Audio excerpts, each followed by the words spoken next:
bikin darah lancar, ginjal kita dibenerin. Kalau bicara stroke, bikin manis, asam urat, tensi atau tekanan darah, insya Allah cepat banget pakai ini.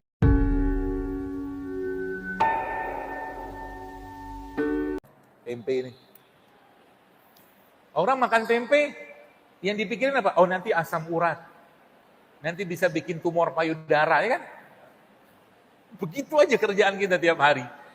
Ya, padahal kalau Anda baca datanya, subhanallah, tempe ini salah satu superfood terbaik yang Allah atau ya tempenya atau kedelainya Allah ciptakan, tapi tempe kan buatan manusia. Ini boleh dibilang salah satu sumber makanan terbaik ini. Tempe ini. Kenapa saya katakan terbaik? Bahkan kalau kita bicara daging, di daging itu ada vitamin namanya seingat saya B17 kalau nggak salah. Nah, itu daging atau vitamin B17 itu hanya ada pada daging. Tapi karena proses fermentasi pada tempe, B17 yang ada di daging itu muncul di sini. Jadi orang makan tempe ini kayak makan daging. Tapi nggak daging dia pastinya kan. Ya, itu. Jadi subhanallah ya, kadang-kadang saya ya melihat kayak begini tuh ya Masya Allah ya. Allah tuh maha baik. Ya, maha baik. Ini contoh nih, ini saya dikasih bawang putih. Ya, bawang tunggal ini ya. Tadi pagi saya minum 2 ini. Ya. Apa fungsi ini? Wih, Masya Allah, bawang. Dari mulai buat darah tinggi, buat kencing manis, buat cegah stroke, bikin darah lancar, bikin darah encer, dan seterusnya. Dia anti radang juga. Ini doang. Baru bawang putih gitu kan. Ini belum cerita yang lain. Ini okra. Okra kan? Ini Pak Bu, kalau dipakai dan Anda bisa buka datanya. Ini bisa dipakai buat kencing manis. Okra ini. Ya. Dibikin apa? Ya dibikin aja, sayur bening gitu kan. Ini okra kan?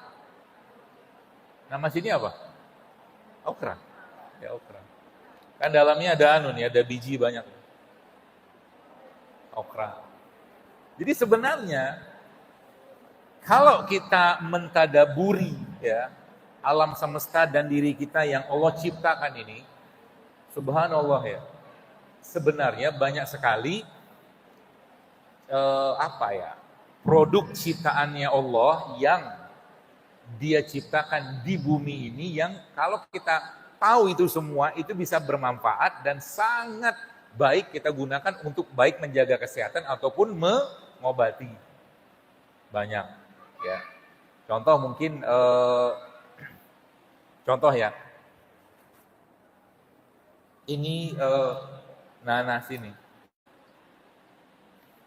Kalau Anda yang pernah baca ada minuman asal asli itu Meksiko, namanya tepache.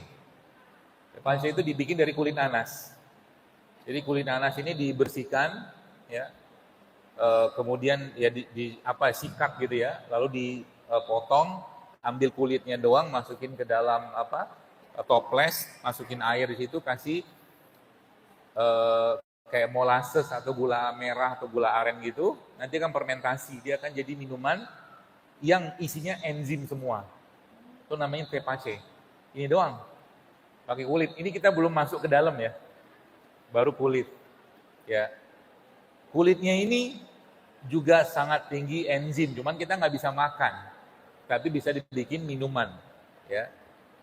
Itu contohnya. Dalamnya nanas ini di dalamnya kan ada bonggol. Ya kan? Bonggolnya itu isinya serat dan enzim yang berlimpah. Ya, bonggolnya nanas. Karena kita nggak tahu, sebagian kita buang. Yang dimakan dagingnya. Gitu. Padahal lagi-lagi saya sampaikan tadi bahwa Masya Allah ya, bicara orang sekarang banyak kekurangan enzim. Kenapa banyak orang sekarang kekurangan enzim? Karena yang dimakan semuanya makanan olahan. Contoh makanan olahan apa? Ya tadi sosis, nugget, bakso, ya tepung-tepungan itu olahan semua. Ya, yang sebenarnya di dalam katakanlah apa yang Allah ciptakan katakanlah itu semua kebutuhan kita ada. Contoh nih kelapa ini, air kelapa. Ya, kalau saya pegang nanti dipoto, di screenshot, saya dipikir ambasador, brand ambasador. Kelapa kayak begini, air kelapa. Jadi isinya apa? Air kelapa. Ya, air mineral kan. Kalau Anda pernah masuk ke toko supermarket yang jual minuman isotonik, ya kan? Ada keterangan gitu kan? Air kelapa itu isotonik. Jadi air kelapa, baik kelapa tua ataupun kelapa muda, isotonik. Isotonik itu maksudnya apa? Tonisitasnya sama kayak tubuh kita. Jadi bahkan air ini sebenarnya, ya zaman dulu ya, waktu infus masih susah. Itu dokter-dokter di pedalaman yang nggak ada akses infus, dia bisa nyolokin jarum infus ke sini untuk nginfus orang pakai air kelapa. Nah, karena yang air infus yang biasa, botol-botol kayak gitu tuh ya, nah itu tuh sebenarnya dibikin secara tonisitas atau toniknya itu sama kayak tubuh kita, makanya disebut dengan isotonik. Satu. Yang kedua apa? Ini air nyerap racun. Ya. Jadi kita tiap hari misalkan masih nyampah-nyampah makannya, air kelapa tuh punya efek nyerap itu. Apalaginya adalah ketika Anda minum air ini, ya Anda masukkan ke situ madu. Jadi kan beli di tempat abang jual air kelapa gitu ya, buka kita tuh masukin plastik, terus masukin madu situ, terus biarkan dia larut, lalu Anda minum. Itu nyerap racun. Ya, ginjal kita dibenerin. Kalau bicara tensi atau tekanan darah, insya Allah cepat banget pakai ini sebenarnya. Baik yang tua ataupun yang muda. Ya, jadi yang tua kalau ibu-ibu lagi bikin santan itu, yang dibuang airnya. Itu mahal itu airnya itu. Sama kayak cairan infus airnya itu. Kadang-kadang kita beli 1.000 aja udah banyak banget. Kadang-kadang nggak ada harga kan. Padahal itu mirip cairan infus kandungannya itu. Ya, isinya apa? Ada protein, ada asam amino, ada mineral, ada karbohidrat, ada glukosa, ada enzim, semua ada di situ. Ya, buat siapa? Buat kita. Bagaimana menciptakannya? Takjub kita kalau melihatnya. Takjub. Jadi kan kita lihat alam semesta ini Bapak sekalian, itu sebenarnya kita pasti akan mengatakan Rabbana ma khalaqta hadza batila. Enggak sia-sia kau ciptakan. Coba lihat kelapa dari pohon ya, kemudian dia tumbuh, ada ranting, ada dahannya segala macam, terus awalnya kecil-kecil kayak begitu, terus tiba-tiba besar gitu kan. Tiba-tiba besar, terus bukan tiba-tiba, dalam proses itu ada cangkangnya, ada airnya, ada kulitnya, ada daging kelapanya, dilindungi terakhir pakai kulit yang dalam, yang tebal gitu kan. Coba lihat. Petani bisa ngerjain itu yang enggak.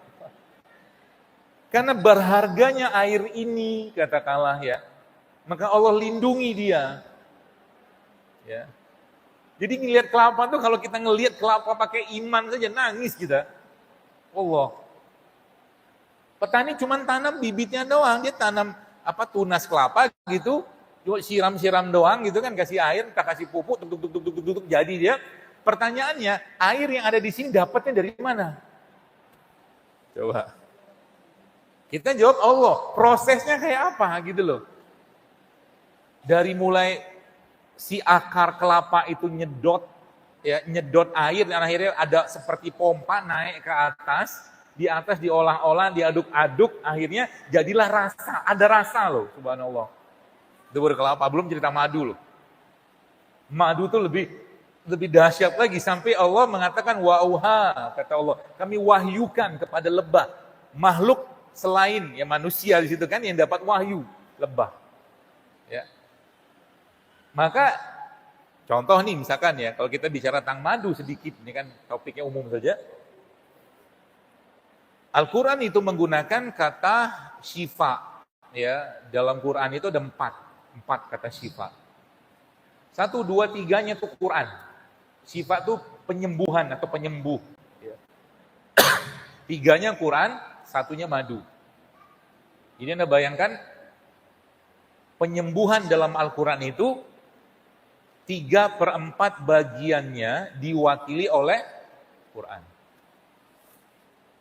3/4.